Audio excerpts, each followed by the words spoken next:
Hi guys, and finally we thought it would happen. The standard servo in the XRT appears to have given up the ghost. So we're going to take it out now, just check what it is. I think we've done the gears on it. We are going to do a 1/5 servo upgrade on this. So we're going to put in a huge servo like this. We've done it on the X-Max. If you look up here, we'll put a link to how we've done the X-Max. It's so much better. The servos are so much stronger. So let's have a look. Let's dig in, dive in, see what's wrong, and see how we're going to fit it. Right guys, so I don't know how much this will show, but to get the servo out, got under these bottom plates.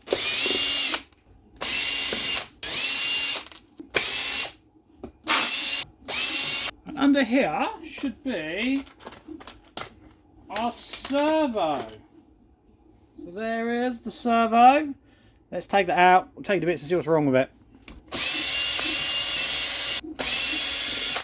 Right guys, and I've just took the cover off the battery box just to remove the connector, so we can take the servo completely out. If you don't know how to remember what channel goes in what, 1 to turn and 2 to burn. So we'll just pull this out through here. And I can just feel the servo has just fallen out. Ta-da! There it is. Let's just whip the case off this just to see what we've done to it. I think we've done a gear on it. So first things first, we'll just take this horn off, little 2mm bolt on there, off like that. Then we've got 2 screws at the top and then 6 at the bottom here, which are very, very small Phillips. So we'll use this screwdriver. So that's them undone. So that is all the bottom screws. See some of the electrics in there, you can see the motor there.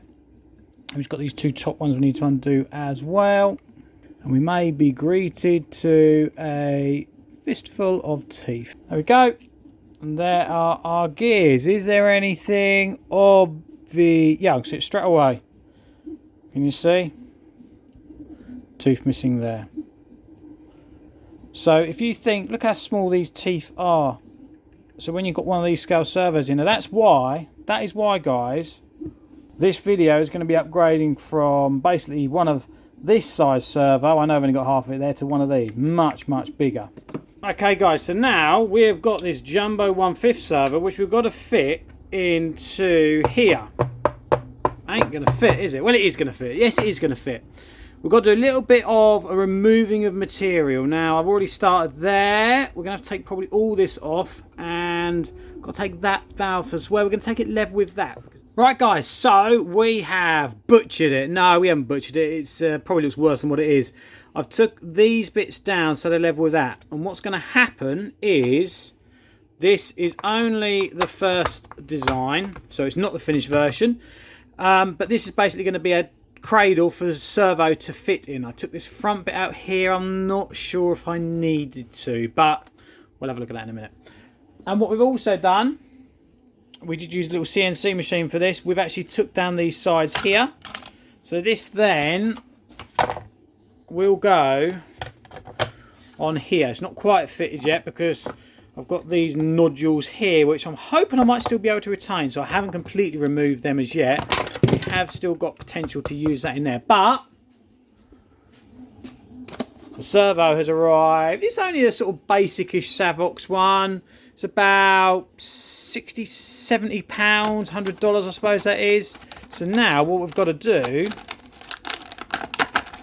is fit that into there.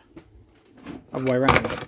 Into there like that. So we're going to put these little tabs in here. I mean, it does appear that it's not a bad fit. So that is now to modify this. And obviously, as you know, this is 3D printed. If you haven't guessed, we do a lot of 3D printing. So that is 3D printed. There it is. It's fallen out. Quite an intricate design. And yeah, we've got to get the servo to fit in that. But guys, look how much bigger this servo is than the standard one. Excuse the mess of the workshop. That is your standard Traxxas XRT X-Max servo. Look at that, that's much bigger. So this one is going to be so much better. And it's basically the same as what we've got in our X-Max, if you've not already watched that video. We put one of these in an X-Max. Guys, it fits. Look, we've got it in, it fits. Little sign there, you can see the sign of the servo there. We obviously haven't fitted it actually in yet, and we have butchered our 3D printed plate. That's fine, because we now know what this needs to do. We have had to remove a little bit more on here, but the servo now sits, oh, get it the right way up, really snugly in there as well. So we've got it locating in here and here. So this is the bodged plate, and I don't think I actually need to remove all this. I think I may have said, but this is the bodged plate, and here is the actual plate. And here is the final plate to take the servo. Now, we've obviously got to put the horn on it as well. Had a bit of an issue with that. We ordered a new one, and this turned up. Not this. This is the size it should have been in metal, and look, we got tiny ones. So we're going to just bodge this together just to start with, just to get it to work. But it's gone in really well. That's really snug in there. That is not moving anywhere. That's just pushed in, but that will be held in by the cover that goes over the top. So we're going to get this out now and actually screw the servo in through there. Okay, so to fit the servo into it, we just pass the lead through there, and that hole at the bottom there comes out in the right place for it to then pass through to the chassis. We then have a little cutout there for it to then make sure you don't pinch the cable. So it will go on like that. Then we have two big bolts to secure it on like that. Other ones there. So that is not going anywhere. Then we pass the cable through that hole. Comes out in the right place to go right into the receiver as per original. There we go. That's not going anywhere. So now we've got to fit a new link and a new horn. So the horn's going to go from this to this. Yes, I know I've shaved it down a little bit too much, but this is only a plastic one just to get it to fit. When the little one turns up, we will do it properly, make it stronger. And that will just go on there, and we'll just put a screw on there. Of course, what's the first thing when changing servo that you must make sure you do? What is it? Make sure you center the servo with your radio, and make sure the sub trim's set to 0. And then I always use the sub trim to get the servo horn as upright as I can, and then set the steering up from there. We could have a whole video on sub trim versus normal trim, but I'm sure you don't want to hear about that. Well, if you do, leave a comment down below and we'll do one. But that is that done. Just got to whack a screw in there. You don't need to see me doing that. And then we just need to put this link on, and it needs to be shortened a little bit. It's a proper left and right handed turnbuckle. So we're going to actually have to cut the thread down a little bit, and also the red rose joint or the red socket part a little bit as well. Again, don't need to see me do that, but we will just shorten that down. So that is its current length to that length.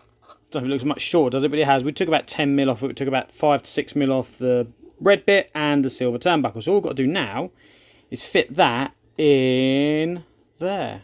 And there it is fitted, guys. It's a bit of a fiddle to get it in there, but it is fitted. Guess what turned up today? Just started finished fitting the proper servo one, but no problem. We will stick with the plastic one to see how that works. Now this is the first switch on, so let's see how it works. Batteries are already on. Fan noise, not quite running straight, so probably can't see, but need to just adjust the trim a little bit. It's working. Cover on. Let's give it a test.